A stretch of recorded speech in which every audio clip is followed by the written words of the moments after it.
Welcome back to the Red Dice Diaries. I'm your host, John, and today I'm going to talk about why having a wee little break during your sessions can be very valuable, and not just for the reasons you might think. But first of all, cue the music.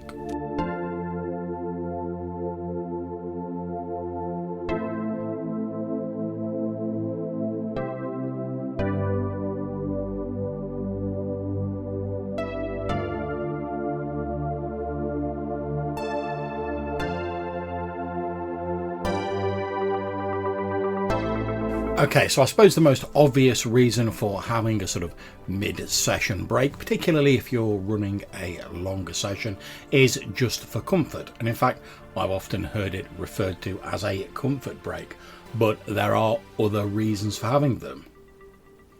For example, if you're the GM and you're getting to a part of the session, like maybe you're running a sort of open sandbox game, which is my game of preference, you know, a hex crawl or something like that, and there's always the sort of potential for a player character group to go left when you're expecting them to go right, so to speak.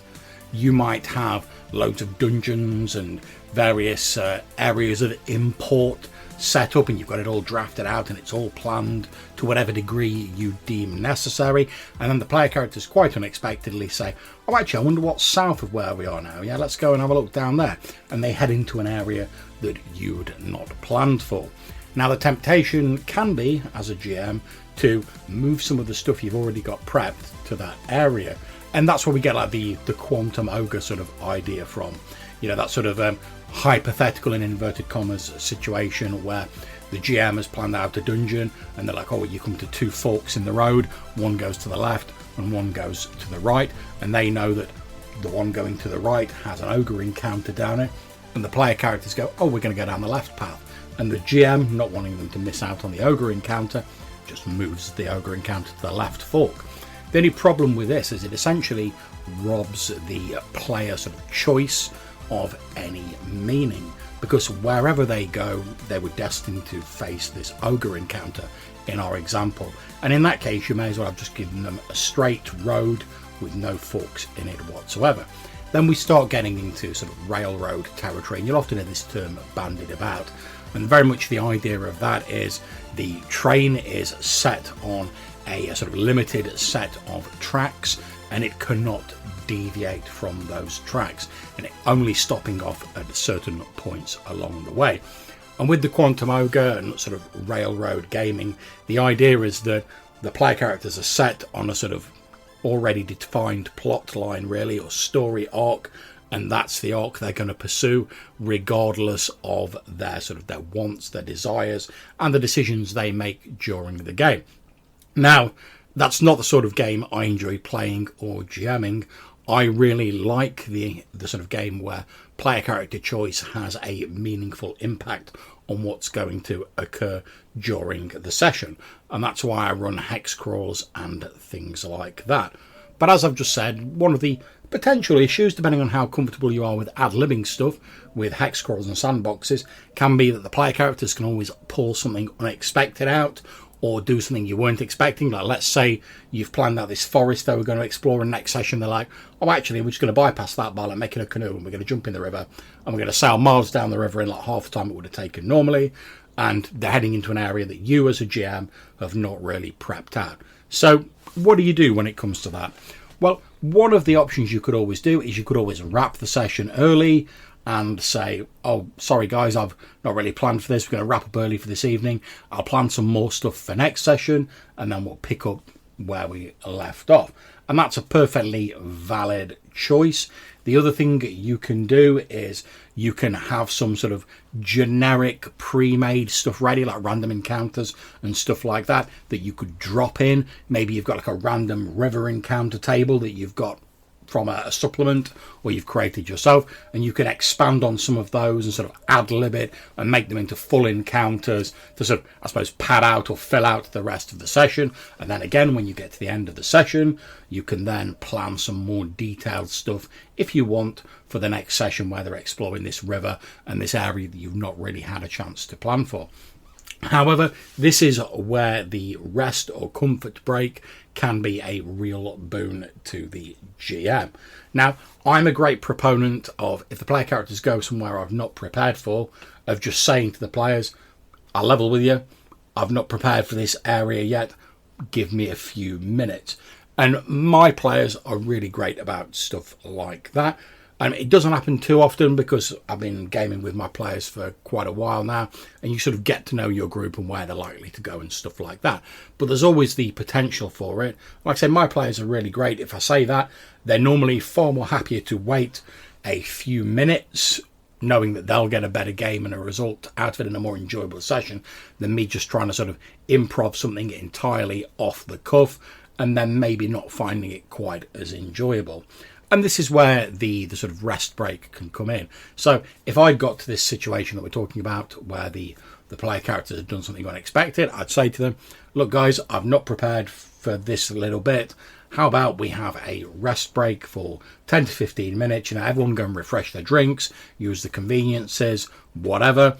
And I will spend a little bit of time prepping something for the next leg of your journey so that we can continue the session. And I've generally found that most players are absolutely fine with this because, as I've said, they know they're going to get a better game as a result of it. Now, this does mean that you as the GM don't really get the rest break as such that the players are taking. But if you have like a 15-minute rest break, you can quickly nip and grab a drink, nip to the toilet or whatever, come back, and then you've still got 10 minutes to prep something. And bear in mind, you don't have to prep the entire new area that the player characters are going into. All you really need are a few encounters, a few hooks, something interesting that they can do in that area until the end of the session. And then, as we said with our examples earlier, once you get to the end of the session, you've then got until your next one to plan out stuff in further detail. And also, if you use this method, you've got these little encounters that you use to sort of, you prepped in your rest break as a basis that you can build upon for planning out and preparing your next session in order to maintain consistency across your campaign world. Another benefit of this sort of style as well is it's generally good to have a bit of a rest break anyway, just like say purely for comfort. It also gives the player characters and the players a little bit of time to think, sort of like digest what's happened in the session so far, and also to plan out their next step. Because when you're licking along at a fairly reasonable pace in a session, it can sometimes be a little bit challenging as a player to sort of take a step back, take a breath, and take stock of what's been happening so far in order to like fully digest the information you've got. And this is particularly sometimes an issue in like mystery games and more investigative scenarios that rely on clues and making connections between information you've discovered.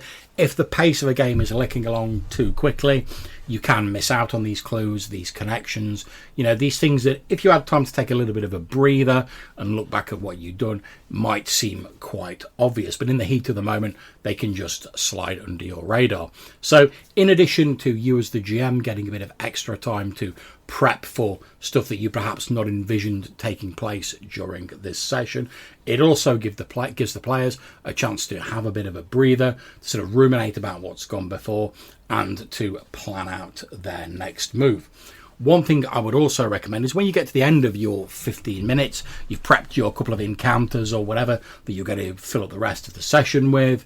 When the players get back, don't immediately jump back into the action. Just check on your players, check how they're doing, that everything's going fine. It'll probably take, certainly if you're running like an online game like I tend to mainly, people will probably sort of drift back at fairly sort of different rates. So what I do is as soon as I've done my planning, I turn my video feed back on so the players can see I'm available. And as they sort of drift back in, I'll say to them fairly sort of generic things like, oh, what does your character make of what's happened so far? Oh, what do you think's going on with this enemy that you fought? Oh, those are orc tribes or whatever that you're attacking. What do you think of them? And just start the ball rolling by asking a few simple questions. And when the players are responding to them, not only does it give you something to talk about while you're waiting for the rest of the players to get back, it also gives you an idea of have the players been picking up on the same things that you sort of envisioned they would? Have they maybe drawn some conclusions that you didn't intend, but that you might actually plan on following up on it in the future. And it just allows you to take stock of how the session has been going so far, and also get some input from your players about which bits of the session they've been enjoying. Because if you throw these sort of like open questions to them, you can tell a lot by their response and what they focus on as to what they've really been enjoying. So if all the players are like going on about the orc attack and the combat between the orc and the shaman that got away, you can tell they're probably interested in that plot element. And regardless of whether you've planned to do this before, it might be worth following up on that or expanding on it in a future session or encounter. Whereas if they barely mention it, you might draw the conclusion from that that the player characters consider they either weren't that fussed about that, or they consider it the matter to be closed. Now, obviously, you can still always like bring stuff like that back and call back to it in future sessions, but it gives you an idea of which bits of your game are really sort of landing for your players and are really sort of working for them, and you can then sort of tweak your sessions appropriately if you want. Because to be honest, my view is that if you know what the players are enjoying and you know what you enjoy as a GM, then it's probably in everyone's best interest to try and put more of that stuff in the game, because let's face it, we're all there to enjoy ourselves and have fun. Otherwise we probably wouldn't be playing the game. So there we are. Those are my thoughts on why it's important to have a rest stop if you can. And I'm not saying I do this every session, because sometimes you're in the middle of high-paced action scenes and drama and excitement, and you just flow straight through and you want to keep that trainer rolling during the session. But if you do find you reach a natural lull, or there's a point when you as a GM need to step back and just take a few minutes to plan stuff, having a rest break can be a really great thing. And it also allows you to get some very sort of general feedback from your players and allow you to make a few little tweaks to your session as it's going along, all without majorly disrupting the flow of the ongoing session. So if you don't regularly have a comfort break in your session, and you occasionally find yourself a little bit stuck for your players doing stuff unexpected, maybe think about sliding in just like a 5, 10, 15, whatever works for you, little break in the middle of your session.